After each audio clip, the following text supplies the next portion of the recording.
मुख्यमंत्री विष्णुदेव साय अपन निवास कार्यालय में राष्ट्रपिता महात्मा गांधी और लाल बहादुर शास्त्री के जयंती के मौका में दोनों नेता के योगदान ला दिन हवे श्रद्धांजलि।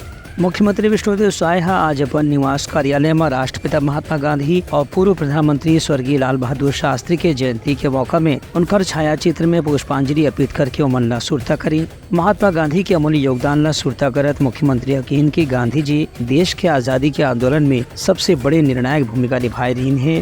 आखिर बाद ही देश में आज़ादी के आंदोलन में हर वर्ग के लोगन में शामिल हुई। खासतौर से उनकर सत्य, प्रेम, अहिंसा के मार्ग आज भी पूरी दुनिया ला संदेश देवत है। वही पूर्व प्रधानमंत्री स्वर्गीय लाल बहादुर शास्त्री की सुरता करत मुख्यमंत्री यकीन की आज़ादी के आंदोलन में लाल बहादुर शास्त्री के योगदान भी काफी विशेष रही से। उनका नारा जय जवान जय किसान पूरा देश में एक अलग क्रांति के ही सूत्रपात करने वाला रही से। सादगी से जीवन कैसे जिया जाए इला शास्त्री जी के जीवन से देखे जा सकत रही से। उनकर मूल्य, उनका आदर्श आज भी लोगन मन ला प्रेरित करत हैं। ब्यूरो रिपोर्ट उत्लंघा न्यूज।